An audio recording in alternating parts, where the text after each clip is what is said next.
Hello' everyone, এই ভিডিঅ'ত লৈ আহিছোঁ হায়াৰ ছেকেণ্ডেৰী ফাইনেল এক্সাম 2026 বৰ্ষৰ ইতিমধ্যে হৈ যোৱা হিষ্ট্ৰী কুৱেশ্যন পেপাৰখন। ইয়াত থকা 1 নম্বৰীয়া আৰু 2 নম্বৰীয়া প্ৰশ্নসমূহ সমাধান কৰিম। ভিডিঅ'টো প্ৰথমৰ পৰা শেষলৈকে চাই থাকিবা। তোমালোকৰ এক্সাম কেনেকুৱা হৈছে, কিমান মাৰ্কছ পাবা, কমেণ্ট কৰি নিশ্চয় জনাবা। তো ইয়াত ফাৰ্ষ্টত আছে 1 নম্বৰীয়া কুৱেশ্যন। তোমালোকে ইয়াত 12টা অপশ্যন পাবা, 12টাৰ পৰা যিকোনো 8টা লিখিব লাগে। আমি 12টাই আলোচনা কৰিম। ফাৰ্ষ্টত চোৱা, হৰপ্পা সভ্যতাৰ এটি প্ৰধান নগৰ নাম কি? হৰপ্পা সভ্যতাৰ এটি প্ৰধান নগৰৰ নাম হৈছে মহেঞ্জোদাৰো।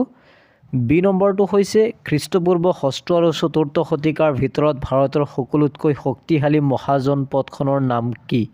মগধ। বি নম্বৰৰ শুদ্ধ উত্তৰটো হৈছে মগধ। 3 নম্বৰটো হৈছে চি নম্বৰ, কোনে একালব্যক নিজৰ শিষ্য হিচাপে গ্ৰহণ কৰা নাছিল? একালব্যক দ্ৰোণাচাৰ্যই নিজৰ শিষ্য হিচাপে গ্ৰহণ কৰা নাছিল। ত্ৰিপিটকৰ যিকোনো এখনৰ নাম লিখা। ত্ৰিপিটকৰ যিকোনো এখনৰ নাম হৈছে বিনয় পিটক। তাৰপিছত ই নম্বৰলৈ আগবাঢ়িছোঁ, কোচ ৰাজ্যৰ সৰ্বশ্ৰেষ্ঠ ৰজা কোন আছিল? কোচ ৰাজ্যৰ সৰ্বশ্ৰেষ্ঠ ৰজা আছিল নৰনাৰায়ণ। তাৰপিছত চকৰি ফেটি বুৰঞ্জীৰ লেখক কোন আছিল? চকৰি ফেটি বুৰঞ্জীৰ লেখক আছিল নুমলী বৰগোহাঁই। তাৰপিছত বৰ্ণিয়াৰ ভাৰত সম্পৰ্কীয় ভ্ৰমণ বৃত্তান্তৰখনৰ নাম কি? Travels in India. Travels in India. নৱবৈষ্ণৱ ধৰ্মত কোন দেৱতাৰ পূজা কৰা হয়? নৱবৈষ্ণৱ ধৰ্মত কৃষ্ণ দেৱতাৰ পূজা কৰা হয়।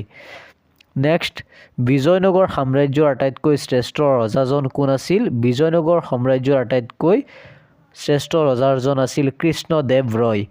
তাৰপিছত মনচ বদ্ৰী প্ৰথা কোন সাম্ৰাজ্যত ব্যৱহৃত হৈছিল? মোগল সাম্ৰাজ্যত ব্যৱহৃত হৈছিল। চিৰস্থায়ী বন্দোবস্তৰ অধীনত ভূমিৰ মালিক কাক কৰা হৈছিল? জমিদাৰসকলক। মহাজন বা জমিদাৰ শ্ৰেণীৰ লোকসকলক ভূমিৰ মালিক হিচাপে গণ্য কৰা হৈছিল, মনা হৈছিল। কোন চনত চিপাহী বিদ্ৰোহ হৈছিল? 1857 চনত চিপাহী বিদ্ৰোহ সংঘটিত হৈছিল আৰু এই চিপাহী বিদ্ৰোহটোৱে আছিল ভাৰতৰ ইতিহাসৰ ব্ৰিটিছ বিৰোধী প্ৰথম বিদ্ৰোহ। তাৰপিছত কুৱেশ্যন নম্বৰ 2ত আছে যিকোনো 8টা 2 নম্বৰীয়া কুৱেশ্যন লিখিব লাগে। তোমালোকে এই কুৱেশ্যনবিলাকৰ আনচাৰ কৰিব পাৰিছানে নাই কমেণ্ট কৰি জনাবা। হৰপ্পা সভ্যতাৰ লিপিৰ 2টা বৈশিষ্ট্য। প্ৰাচীন লিপিত কোন 2টা ভাষা সাধাৰণতে ব্যৱহাৰ কৰা হৈছিল? ছাগলৰ বাবে মনুস্মৃতিয়ে নিৰ্ধাৰণ কৰা যিকোনো 2টা কৰ্তব্য। চীনৰ কোন 2জন প্ৰসিদ্ধ বৌদ্ধ ভিক্ষুৱে ভাৰত ভ্ৰমণ কৰিছিল? শৰাইঘাটৰ যুদ্ধত আহোম সেনাবাহিনীক কোনে নেতৃত্ব দিছিল আৰু এই যুদ্ধৰ ফলাফল কি আছিল? পাণ্ডু কংগ্ৰেছ অধিৱেশন ক'ত আৰু কোন চনত অনুষ্ঠিত হৈছিল? ইবন বটুতাৰ মতে ভাৰতৰ প্ৰচলিত 2টা ডাক ব্যৱস্থা কি আছিল? খানকা কি, জমা আৰু হাচিল কি? এইবিলাক আছিল 2 মাৰ্কছৰ কুৱেশ্যন। তাৰপিছত 3 মাৰ্কছৰ যিকোনো 8টা কুৱেশ্যনৰ আনচাৰ লিখিব লাগে। এই আনচাৰ কুৱেশ্যনবিলাক এবাৰ চাই যোৱা। মহেঞ্জোদাৰোৰ বৃহৎ স্থানাগাৰৰ গুৰুত্বপূৰ্ণ বৈশিষ্ট্য। মৌৰ্য সাম্ৰাজ্যৰ প্ৰশাসনিক ব্যৱস্থাৰ ওপৰত এটি টোকা।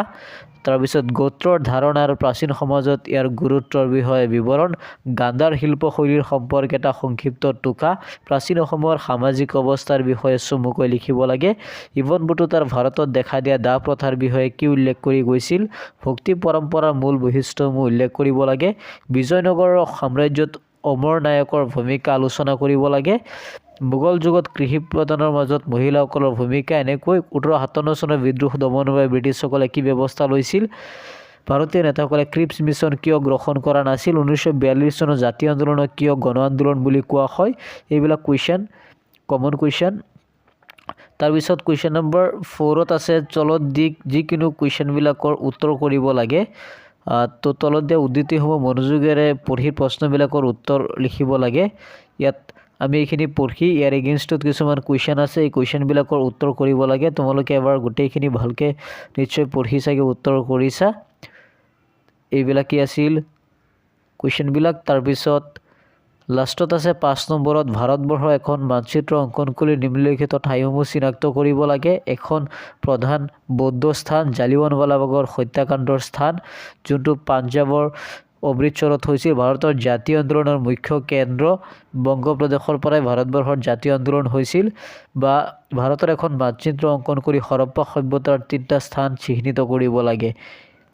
গতিকে এইখিনি আছিল এই পেপাৰটিত থকা শৰ্ট কুৱেশ্যন, লং কুৱেশ্যন ইত্যাদি। ভিডিঅ'টো কেনেকুৱা পাইছা কমেণ্ট কৰি নিশ্চয় জনাবা। ভিডিঅ'টো যদি ভাল পাইছা লাইক আৰু ছাবস্ক্ৰাইব কৰিবলৈ নাপাহৰিবা। আজিৰ কাৰণে ইমানতে সামৰি মাৰিলোঁ। ধন্যবাদ।